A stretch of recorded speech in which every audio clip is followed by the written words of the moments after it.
Cartagena, 1672. It's a beautiful day and you've decided you won't spend any more of these in jail. Hurry up and guide your pirates through the underground tunnels to the boat at the beach that'll grant you your freedom on Tortuga Island. Hi, welcome back on board. Today I bring you this game, Cartagena.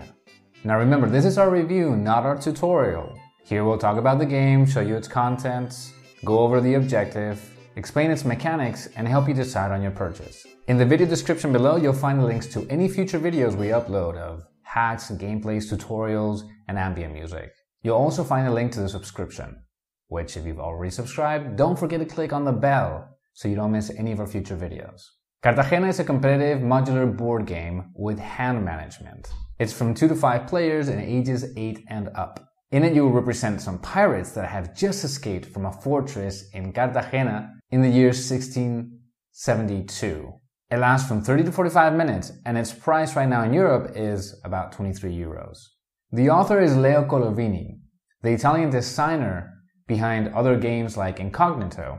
That's probably his most famous game, although he received a Mensa Select award for his other game Bridges of Shangri-La.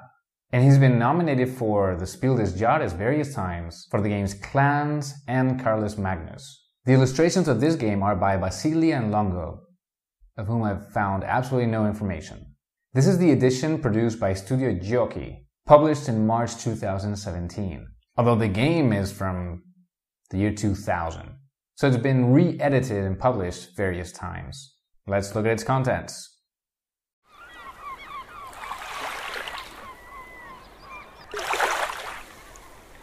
So here's the cover of this new edition of Cartagena by Leo Colovini. The front illustration is awesome, with all these pirates running to get away from the fortress. Here's the logo of the Spanish publisher, but it's probably White Goblin in your case. On the sides, illustrations of the island, and the 3 icons for age, player number, and game length. Each side has a different illustration. On the back, it has a quick description in each one of the languages, and it shows what the setup of the whole jailbreak looks like. Here are some of the cards, and here the typical credits. Well, inside you have the rule booklet in an A5 format that shows the contents, the types of setups, and has illustrations to show you the different game modes, because there's a few. Under the rule booklet, there's a bag with the pirate meeples. 8 modular game tiles that show the island terrain on one side and the underground tunnels on the other. You also get these small boats, 2 of them, although you only really need 1. One of them is brand new, and the other one is wrecked apart and about to sink. But think about it, if you cram a bunch of pirates with booze in a small boat like that, you're probably going to end up adrift, hugged to an empty keg. These tiles show the cove with specular images on both sides. The other one shows the cell in the fortress. These 8 tokens are used in one of the game modes. They show a locked chest on one side and an open chest on the other with either none, 1, 2, or 3 cards, or even a snake inside. Lastly, the playing cards, that on their back have a beautiful Caribbean orange design and on the front show an object that matches those on the tiles. Parrot, rum jars, chests, lanterns, guns. Each card type also comes in a dark background. These are used in yet another game mode. This is their sleeve size, and I highly recommend you sleeve them, because they spend a lot of time in your hands.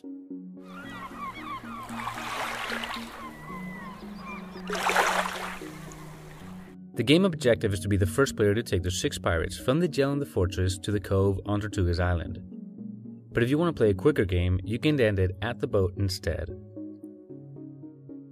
You'll do so moving your pirates one by one using cards. Each player can do up to 3 actions per turn, repeating any of them and choosing amongst these 2 options.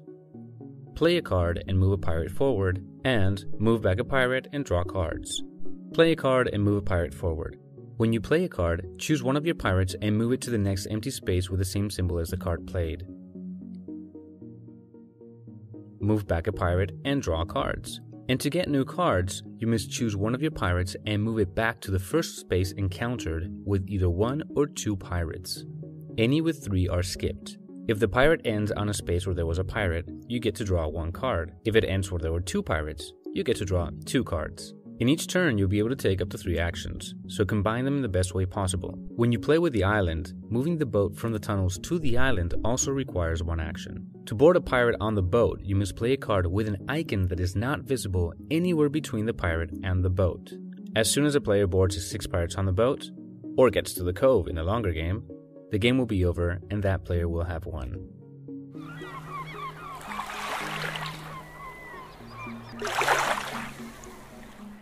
Well, that's basically it, although the game does bring different game modes that complicate things a little bit. Like, for example, you can use the cards to move like you would regularly, or you can use them with their special ability. Abilities that allow you to steal a card from another player, move 2 pirates at once, take a peek at the top cards, and so on. I hadn't tried this, and I think that it adds a bit of complexity to the game that suits it quite well. If we make a detailed tutorial, we'll explain it thoroughly. Although the basic game mechanics you've seen are really easy and great to play with kids, thanks to these game mode variations, you can complicate things to make it a challenge for adults. I like the new changes in this edition. I think the art is fantastic. The orange colors of a Caribbean sunset, the drawings, well, the overall art is great, it's fantastic. What I don't like is these really straight angle cuts.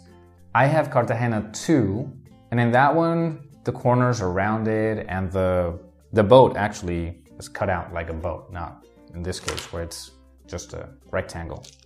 So I like that much more than this case. Either way, it's great.